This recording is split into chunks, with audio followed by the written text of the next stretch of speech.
it upon himself to insist that womanhood be put at the center of our governance strategy. Because if we do that, then the rest will become easier for all of us. Okay, thank you. I take you now to the diaspora Nigerian. I, for one, and I know from those that I speak to, are very, very concerned about the issues in Nigeria. People are also very interested in wanting to be a part of what is happening in Nigeria. How does this administration plan on including the diaspora in Nigeria? First of all, the primary question we have is, can we vote and when? Well, let me begin by informing you that Mr. President is already responding to diaspora requests for participation in governance, for opening the governance space to ensure that the skills of the diasporans are brought back home. I'll give you an example. When he established the 9 universities, out of the 9 vice chancellors, 3 or 4, about 3 or 4 of the vice chancellors were sourced from the diaspora. Okay. You know, so you already have that template that the diaspora with its huge population and talent must not be ignored in the scheme of things. Now, a run-up a couple of months ago, about 200 or 300 diasporans came from America on a visit to Nigeria. They toured the country, they visited places, and they came to pay a courtesy call on Mr. President. And he made a firm promise. He said, look, this time the diaspora may not be able to vote, but by 2015, he will ensure that every diasporan is given the opportunity to cast his or her vote for whoever he wants to govern Nigeria.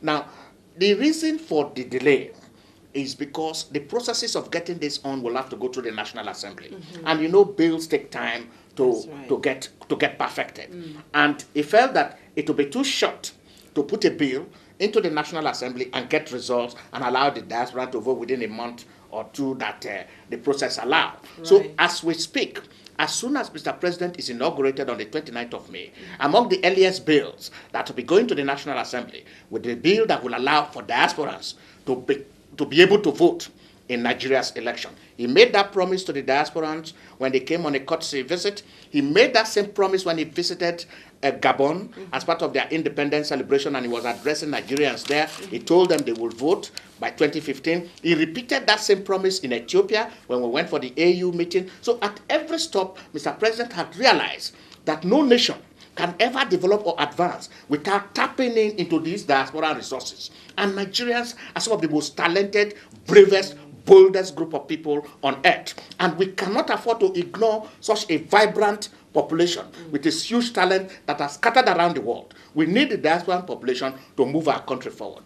If you look at even the campaigns on the internet and elsewhere, the activism of the diaspora, so whether it is on Facebook or any of the social networking site, was very vibrant and huge. And you can test, you can feel it. When Mr. President was declared winner, how the jubilation that followed on the internet and elsewhere, that Nigerians have arrived. And the diasporas contributed to that victory. Nobody can take that away from them. Of course, there were some that were on the side, that were on the side of his opponent, but Mr. President is the president of Nigeria. He's not president of one section or one group. Whether you voted for the president or not, he will have to do justice to all Nigerians. That's right. Thank you for that. So then, you know, we're all included. Are there any inroads that are being created for the diaspora that would like to come back home? Many a times the issues are that, you know, we don't know how to, you know, navigate when we get home and what happens. Any inroads? Is there a special officer somewhere, anybody that they can speak to, anything? Yes. About 2 months or so ago, a desk was created, and an SSA was appointed for diaspora and population. That desk has been created. So because the first thing is to look at the institution. Is there an institution that will help the diaspora? So that has been set up. And it has been headed by Mrs. Ojukwu, who was appointed as SSA on Diaspora and Affairs. So that first step is there.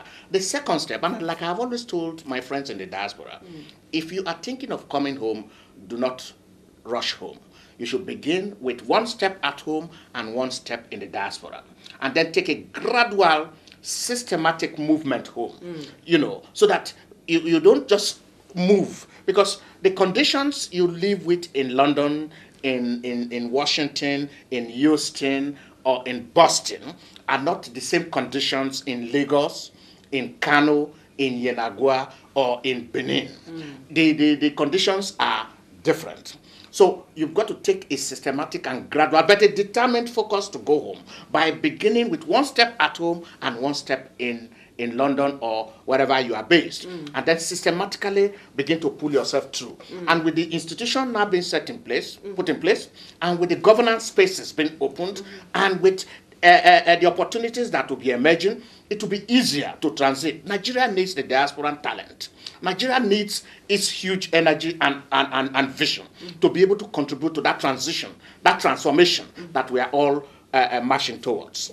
Thank you very much, sir. My last question.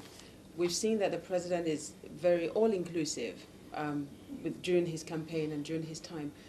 How does he plan to continue that during his term in office? From some quarters, I have heard people say, well, how are you going to bring in the northerner? How are you going to bring in the Igbo man, the Hausa man, which is a northerner, the southerner? How are you going to infuse us all together? How does Mr. President plan to do this? Well, I think that you've got to. The Igbos have this proverb that a chick that will grow into a cock will be recognized the day it is hatched. Now, what is there to show that this president is an all-inclusive president? When he came into office, you look at the kind of appointments he made. He picked Jega, a man of integrity and excellence from the north, and made him INEC chairman. He picked Ihe and made him Chief of Army Staff. He picked he's from the east. He picked Professor Afolabi and made him head of the civil service of the Federation. He picked Kayode and made him defense minister. I'm just giving some of these examples to tell you that this is an all-inclusive and all-embracing president. Before Kayode, no Yoruba man had ever been defense minister in Nigeria. Before Afolabi, the last person that was head of civil service was Adeyemi Lawson in 1964. Before Ihe Jerika, the last Igbo man that was chief of army staff was Agi Ronsi 44 years ago. Before Jega, you could go on and on to show that this president does not have anything to hide. He's an all-inclusive president that believes that every Nigerian has a right to take up a position or appointment based on merit. So that inclusivity of Mr. President is there. And again, he's God-conscious, he's God-fearing. A leader who is God-conscious and God-fearing will respect the rights of all men and women, will respect the rights of citizens. And because he's a man who has no enemies to fight, and he has said that again and again, that I have no enemies to fight, you are all my friends. He said in the campaign trail that no ambition is worth any Nigerian blood. Don't rig for me, don't kill for me. He is on a mission. You see, I have said again and again that Dr. Jonathan is a pen in the hands of God that had been set to right historic wrongs for all of us. And we've just got to rally around him in a way that would do glory to God's name and to the people of Nigeria. And I believe north or south, east or west, Christian or Muslim, animist or non-religious person, the time has come for us to rally around a leader that has no axe to grind with anyone, that believes that we are all one people, we are all in one country, and we must now move from that downtrodden state where other nations ridicule us, look down on us, to a position where we'll have respect. And the first place to start is to ensure that the leadership recruitment process that allow leaders to emerge through credible elections are perfected. And we have taken that bold step to perfect all the imperfections. It may not, what happened last Saturday may not be 100%. And like I tell people, even older democracies like the United States, you still have Florida shard votes, Gore and Bush slugging it out, and at the end of the day, it was seen that some of the votes were wrongly done and so on. Yet Americans don't go into the street burning houses, burning, killing people and so on. They came together and then get their democracy to decide the rule of law prevails. So I have come to the conclusion that Nigeria and Nigerians have the capacity to resolve their issues in a way that will do justice to all. The disturbances and the killings that happened in the north, I believe that Nigerians, we are going to go over it, and we are going to come out stronger, more united, and more focused, and we are going to progress under Dr. Ebele Jonathan. The question of security, I can't leave without asking, what is Mr. President going to do about security? It's been an issue that has plagued the country for so long. Security is a matter for all Nigerians. It is important that we all are committed to security in our various little ways. But Mr. President swore to an oath to defend and protect all Nigerians. And it is his responsibility. The buck stops on his table. And that is why he's taking it very seriously. Let's look at the most popular means of creating insecurity today, throwing bombs. From about when was Delegiwa killed? 1986. From 1986 to date, there have been over 40 or 50 bomb blasts in Nigeria. Now, in all of those bomb blasts, from that 1986 October, when Delegiwa was killed, a journalist like yourself, was blown up in Lagos, to date, only under Dr. Jonathan have people been arrested and have been prosecuted. In every other situation, the people that perpetrated this act vanished into thin air. Under Dr. Jonathan, he says, no, if you commit a crime, you must go in for it. Security agencies have been empowered to investigate. It's like in England. You commit a crime, even if it takes 20 years, 30 years to go after you, the security services will go after you. And the example Dr. Jonathan is putting in place is that in Nigeria, if you commit a crime, it does not matter whether it is 10 years, 5 years, 20 years, security forces will go after you, and if you are caught, you'll be brought to justice. That is a lesson being given in the present day Nigeria. And I think we are on course. It may be difficult at this moment, but certainly it's going to be very wonderful in the next few years. Indeed. What should Nigerians in diaspora, in Nigeria, look forward to in the Jonathan Sambo administration?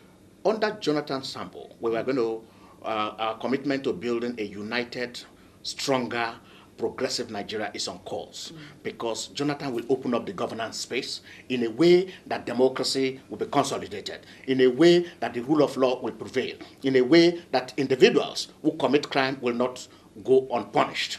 That is the essence. The focus on the youths and children to create jobs for our people, to focus on education, to focus on health, to focus on those things that matter to ordinary people, not to the elite alone, but the ordinary people.